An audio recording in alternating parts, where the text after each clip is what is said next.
आज हम क्या पढ़ेंगे? आज हम पढ़ने वाले हैं कि जो ओवरलैपिंग होती है ना ऑर्बिटल्स की, वो किस तरीके से होती है। तो जो ऑर्बिटल्स हमारे जो ओवरलैप करते हैं वो दो तरीके से करते हैं। उससे पहले ये समझो कि जब भी हमारे बॉन्ड बनते हैं ना, तो उसके अंदर दो बॉन्ड बनते हैं। कभी हमने ऐसा स्ट्रक्चर पढ़ा है कि मान लिया मैं O2 मॉलिक्यूल का स्ट्रक्चर बनाने जाऊं, तो हम ये बोलते हैं ना कि ऑक्सीजन ऑक्सीजन डबल बॉन्ड होता है। फिर डबल बॉन्ड में क्या होता है, जब भी आपके पास में बॉन्ड बने, अगर सिंगल बॉन्ड बने तो वो कहलाता है आपका सिग्मा बॉन्ड। अगर कभी डबल बॉन्ड बने तो उसमें क्या होता है, एक बॉन्ड होता है सिग्मा और दूसरा बॉन्ड होता है पाई। ठीक है, एक बॉन्ड होता है सिग्मा और एक बॉन्ड होता है पाई।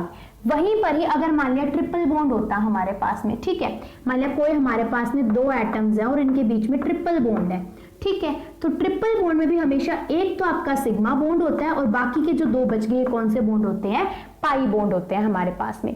ठीक है, अब मैंने ऐसा क्यों समझाया ये चीज कि जो आपके सिग्मा बॉन्ड बनते हैं वो बनते हैं head on overlapping of orbital से, यानी जब ऑर्बिटल सामने सामने से क्या करते हैं, ओवरलैपिंग। जबकि जो ये पाई बॉन्ड बनता है ये बनता है हमेशा साइड वे ओवरलैपिंग से, यानी जब ऑर्बिटल कैसे ओवरलैप करें, आपके साइड से। तो देखो अगर हम इस तरीके से यहाँ पे बात करें तो देखो सबसे पहले है हमारे पास में सिग्मा बॉन्ड की बात करते हैं। ठीक है, तो मैंने बोला कि सिग्मा बॉन्ड को हम इस तरीके से रिप्रेजेंट करते हैं। ठीक है, सिग्मा बॉन्ड के अंदर होती है हेड ऑन ओवरलैपिंग। अब हम ये ओवरलैपिंग क्यों पढ़ रहे हैं, क्योंकि जो वैलेंस बॉन्ड थ्योरी है हमारी केमिकल बॉन्डिंग चैप्टर के अंदर, वहां से ये ओवरलैपिंग भी समझाई गई है उस वाली थ्योरी के अंदर। तो देखो हमारे पास में सिग्मा बॉन्ड जब बनता है तो वो तीन तरीके से सिग्मा बॉन्ड बन सकता है। पहला तरीका होता है जब s ऑर्बिटल के साथ में ओवरलैपिंग करे। दूसरा तरीका होता है जब s ऑर्बिटल p ऑर्बिटल के साथ में ओवरलैपिंग करे, या फिर दो p ऑर्बिटल क्या करें, आपके ओवरलैपिंग करें, तब हमारे पास में क्या बनता है, सिग्मा बॉन्ड बनता है। d एंड f ऑर्बिटल के बारे में हम नहीं पढ़ते हैं। ठीक है, तो देखो s ऑर्बिटल का हम एग्जांपल कैसे समझे, मान लिया मुझे हाइड्रोजन का मॉलिक्यूल बनाना था, तो अगर हम हाइड्रोजन की कॉन्फ़िगरेशन लिखें तो वो क्या होती है, 1s1, और दूसरे वाले हाइड्रोजन की भी 1s1 होगी। इसका मतलब अब s ऑर्बिटल की शेप कैसी होती है, स्फेरिकल होती है, तो इसके अंदर एक इलेक्ट्रॉन होगा और इसके अंदर भी क्या होगा, एक इलेक्ट्रॉन। इलेक्ट्रॉन को हम इस तरीके से रिप्रेजेंट करते हैं। अब एक इलेक्ट्रॉन मैंने ऊपर की साइड एरो वाला दिखा रखा है और एक नीचे वाली साइड वाला।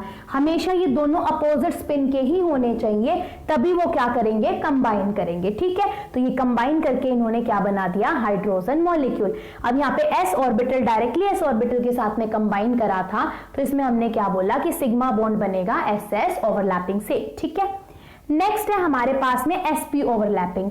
sp ओवरलैपिंग का मतलब क्या है कि जब एक तो आपका s ऑर्बिटल हो और दूसरा p ऑर्बिटल हो और उनके अंदर ओवरलैपिंग हो, ये तीनों के तीनों हमारे पास में सिग्मा बॉन्ड बनेगा। इनके अंदर पाई बॉन्ड तो हम अलग से पढ़ेंगे।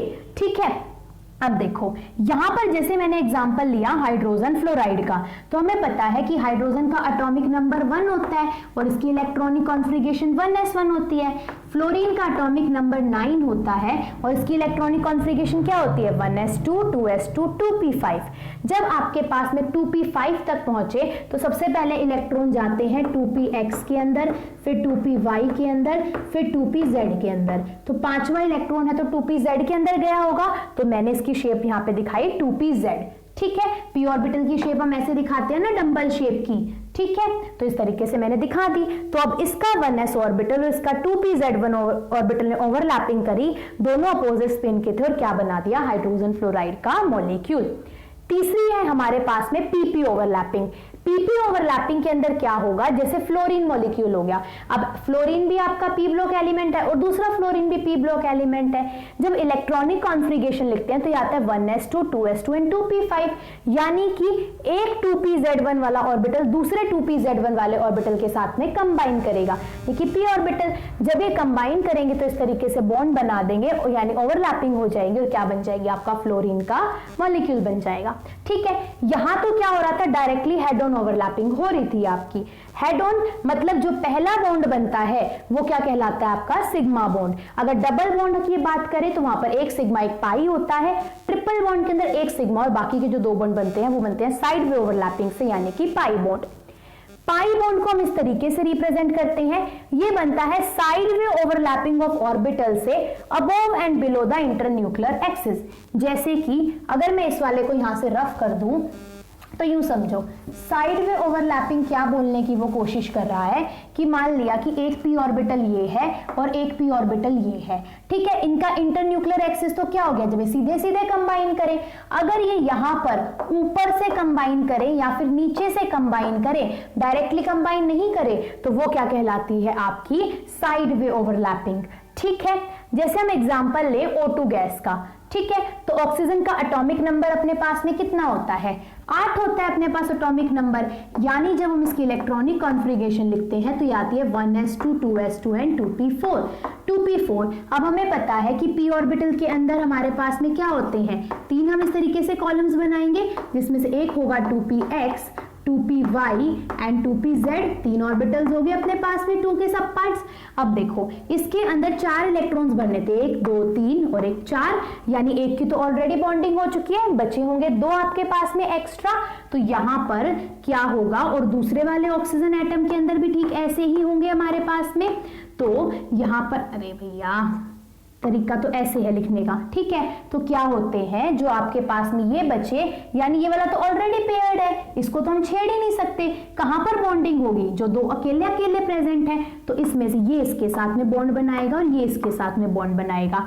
अब जो पहला बॉन्ड बना होगा वो बना होगा सिग्मा बॉन्ड और दूसरा बना होगा पाई बॉन्ड, ठीक है, यानी ये चीज क्लियर होगी। इसमें क्या हुआ होगा, ये पहले वाला तो ऑलरेडी फिल है, यानी ये तो बॉन्ड में जाएगा नहीं बॉन्ड बनाने के अंदर, तो ये वाला इसके साथ और ये वाला इसके साथ क्या कर लेगा, बॉन्डिंग कर लेगा। ठीक है, अब देखो इसके अंदर कैसे आपके पास में सीधा सीधा बॉन्ड, मैंने बोला कि एक सिग्मा और एक पाई बॉन्ड बना होगा, तो मैंने यहाँ पे क्या बनाया, एक पी ऑर्बिटल मैंने ऐसे रिप्रेजेंट कर दिया और एक और कोई दूसरा था मैंने इसको ऐसे रिप्रेजेंट कर दिया, ये तो डायरेक्टली फेस टू फेस आ गया आपके पास में। ठीक है, अब ये मान लिया एक ऑर्बिटल था आपके पास में, एक मैंने ऐसे ऊपर की साइड रिप्रेजेंट कर दिया। अब आमने सामने तो कौन से हैं, ये वाले, एक इलेक्ट्रॉन इसमें प्रेजेंट होगा और एक इलेक्ट्रॉन इसमें प्रेजेंट होगा, मैंने यहाँ पे देखो सेम स्पिन के दिखा दी, अपोजिट के आएंगे। ठीक है, अब ये दोनों तो सामने सामने से जा रहे हैं, तो यानी यहां पर जो बॉन्ड बनेगा ये तो बनेगा सिग्मा बॉन्ड, जबकि एक इलेक्ट्रॉन यहां प्रेजेंट होगा और एक इलेक्ट्रॉन यहां पर, ये जो बॉन्ड बनाएंगे साइड वे ओवरलैपिंग से, ये वाला बनेगा हमारा पाई बॉन्ड बनेगा। तो समझ में आया कि कब सिग्मा बन रहा है और कब पाई बन रहा है। हो सकता था ये नीचे से भी ओवरलैपिंग कर ले, तो जब हम O2 का मॉलिक्यूल लिखते तो एक बॉन्ड हम सिग्मा और एक हम क्या दिखाते हैं, पाई दिखाते हैं। तो ये है हमारे पास में सिग्मा एंड पाई बॉन्ड के अंदर ओवरलैपिंग कैसे होती है। ठीक है।